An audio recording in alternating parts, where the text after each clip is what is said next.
to go and get that sneaker to get that fit. So I just think that me as a new entrepreneur, because I am new, even though I've been in the game for a minute, in terms of this avenue of the game, if you don't support my shit and buy my shit based off of that reason alone, I don't want your kid to be fucking stealing and beating motherfuckers up to wear my brand. You ain't got to scam to buy my shit. But my shit look just as good as them motherfuckers that you don't know that you basically will spend an arm and a leg and risk freedom for to go out here and buy. So it's just one of them things where, be smart. Don't be the R word. And, fuck with somebody that's real out here that when you see him in the street, you ask anybody, any fucking body, you ask any of you motherfuckers. Because I love all y'all, and it's true. Even it's love out here in these streets. So that's why I say, if y'all gonna support these high end, these Louis Vuitton glasses, I like high end shit. I like nice shit still too. That's what I was gonna say. Most of your following and most of your peoples know you like nice shit. Exactly. So if you gonna come out with a clothing line or a sneaker, you ain't gonna give them hot shit. Exactly, and that's the whole thing. The direction what y'all gonna see, because I'm gonna start really turning up. I done been really working hard because again I studied a lot of these brands. I studied Polo.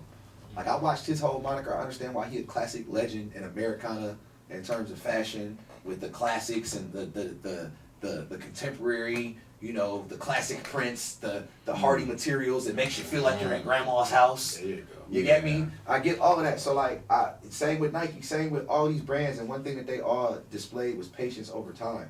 The thing that what it was longevity. It wasn't the quick strike. It wasn't about showing your ass right now and then you got to cover up later. So I just hope that people really can gravitate towards what I'm doing. Grayskull itself in the name is Skeletor. That's what Skeletor. That nigga he was getting his ass kicked by He-Man every fucking trip. Every episode. He never quit though. Every episode. He never quit. You're right. He never. For years. That nigga made a fake He-Man. Exactly. I remember that too. Called Faker. Faker. Yeah.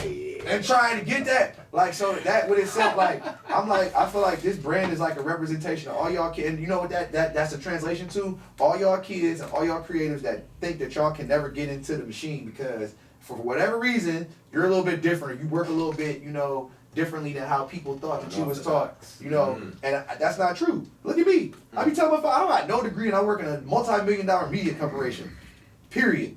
And I'm actually and if I can talk about y'all motherfuckers act like our own company. No, but it's one of them things where and even to talk to talk my shit even more. I don't got no fucking degree, okay?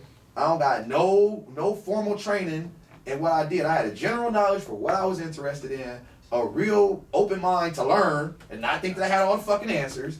And now you can ask, if I'm allowed to talk, you can ask the way that I progressed. I went from being in front of the camera to now I'm creating the shit and I'm almost basically in control of the shit that I'm in front of the camera for now.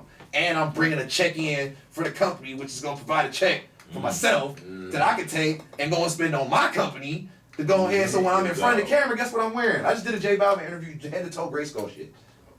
So I'm putting my brand, and it's not like I'm being a fucking brand hoe about it. It's a reflection of hard fucking work. When you put yourself and you conscious of all of the plays that's on the table, it's almost like when we play Madden. You looking over, you ain't just looking down the field that way. You gotta look over here. It might be a motherfucker over the middle. You might have to throw that swing pass. Whatever it is, I'm conscious of all of that. And I just want people to see that shit. And I'm just trying to put on for all of those motherfuckers that really have an thing man, I can't do that shit. Yes, the fuck you can. Yeah, even about the degree thing, I'll be honest with you. You don't need a degree. You don't need a degree to be successful. You don't need a fucking degree. You don't need a degree. No, you don't. If you assert yourself and you know how to connect with people and get yourself in certain positions, you will. You don't need no degree. Yeah, I've recruited thousands of people at this point in my career, so no lie. And your college education is the last fucking thing I look at. Exactly. Honestly, it's about experience. I got kicked out. Attitude and ability and the way you approach it. I ain't go to college till I was 27. My code got kicked out of that shit. I didn't even do shit. Y'all want to hear something crazy? I didn't even do nothing. I ain't gonna talk about it, but I didn't even do. They conspired to railroad me. I don't believe that shit. I swear on everything. Word to me. Well, listen, let's segue to Mr. J, because when he was here, Oh shit. he was one position. Hell He yeah. comes back and he's something else. Hell yeah. So I would like to congratulate. Look. We drunk all the Chardonnay. Yeah, I know, man. You know what I'm saying? Another bottle. You know what I'm saying? We drunk all the Chardonnay, but congratulations because we are friends. I appreciate that. We are, man. Because we spoke and it was funny. we had a private conversation, so you don't have to know what the fuck we was talking about. So, But I'm just saying, we spoke and you kind of like told me some things, Yeah. and now it's like boom. I know, man. All of a sudden. I know. So tell the people exactly what your position is. Well, I mean, I was the vice president of HR and operations, and not a lot has changed. I'm now the executive vice president okay. of people and culture. EVP, if you're that EVP. Yo. Yeah, man, and just narrowing my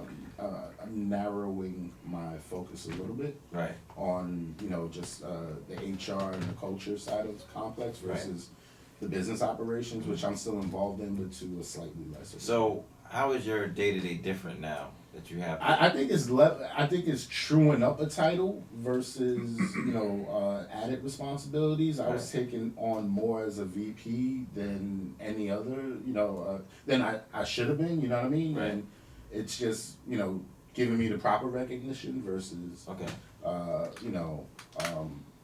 just rewarding me for what I was doing. So how do you feel about it though? Like I feel it's an about accomplishment, man. I ain't even gonna lie, man. Like I dreamed of being at this point in my life and being here.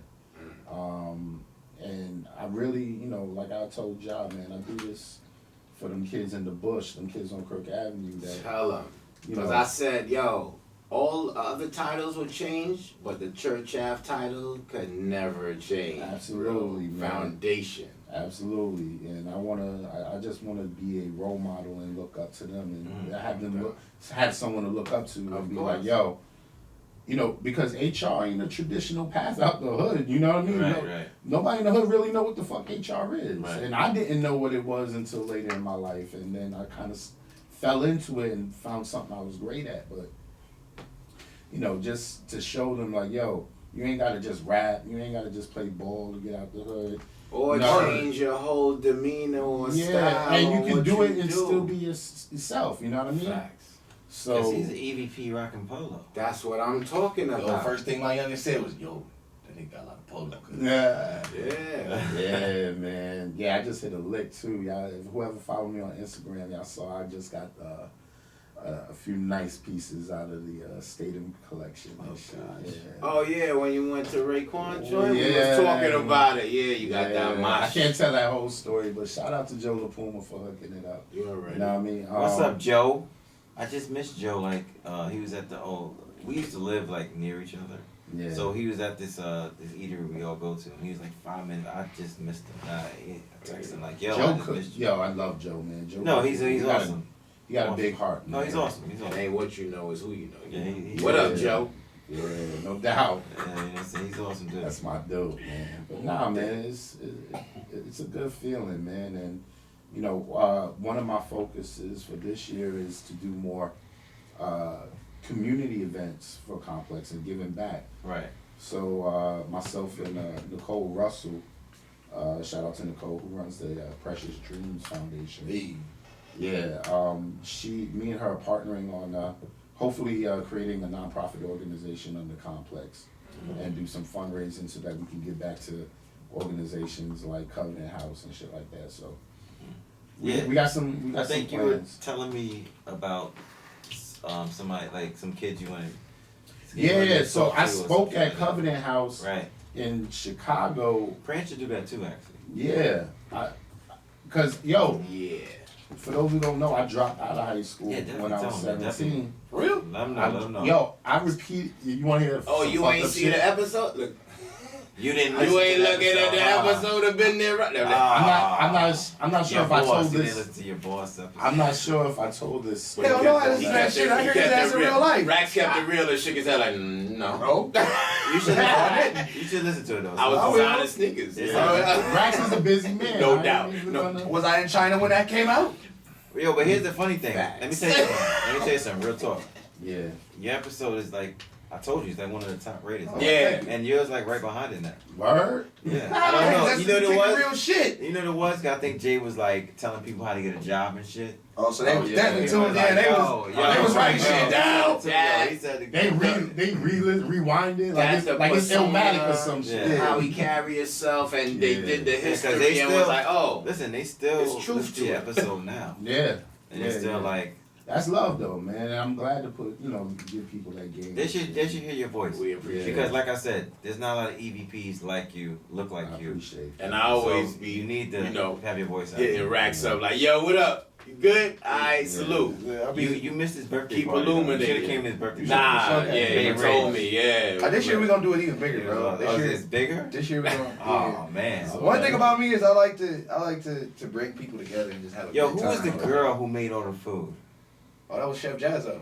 I gotta get her on the show. I got you. You want me to? I'll plug. Yo, Chef. We were following each other on Instagram, and then kind of like I guess it took too long to like bring on the show. When I step outside, We got a lot of those hit her coming up. up, Yeah. son. I'm gonna hit her up. She actually been doing pop-ups in Harlem. Yo, Prince, her food. Her food fire. What the? Yo, boy. Listen. Phenomenal. Sidebar. I'll call her ass up and dead ass will drop 150. I'll call her up and have her make me 2 pans. Yo, And eat that shit for 2-3 days straight. Like I'll be like, yo, I got 400 yo, for Pete, you. her food. No, And seriously. she'll make me like a 4-course, whatever I want, and I'll be like, yo, squad, come through, whatever. I have like 4 pans of food, charge like 100 for Yo, each. Pete, the Yeah, macaroni. man. The macaroni. Phenomenal. Fire. You got a food? Okay, so Nah, they didn't have it. I want to get on the show. That's the chef that I'm telling you that I want to bring to the office. Oh, you need it, say bro. that. That's You the need one to I bring told it you to that I the want to bring to the Say office. That's the one. Remember I was Yo. saying. I'm gonna pull out the budget for that. Don't worry. That's what. Listen, Yeah. you gonna have the Nigga itis for bad. everybody. Jay was like, y'all They was gonna be talking sitting- and I was already putting it in the schedule. I don't know. They're gonna be sitting there with the itis like crazy. Yo, Why boy. not? Yeah, no. But this year we're gonna do it even bigger. So Yeah. Jay, you gotta come. No doubt. But we definitely gotta get her on the show because we spoke about it and it's that I guess she's so busy. I don't know. No, I'm about to call. I can call Chef right now. Be like, where you at? She's like, I pull up right now. Rex, what you need, baby? Chef Jazzo, yeah, Oh man, she have her on the show and have her bring some food. boy. That's Y'all won't make it through the show. I know. I'm like, yo, this is a wrap. It's gonna be bad. No, I ain't gonna front. I when I first came into the office, touch on Jay just a little bit. When I first started working there and shit, Right. I was like, hey man, I wonder what this nigga do. Mm. No, I'm dead ass, cause I ain't know what nobody did and shit. Like I'm gonna keep 100. Like I'm very blunt and honest when it comes to like if I don't know some shit, I'm gonna just say, cause I'd rather just say I don't know it than y'all to think that I knew.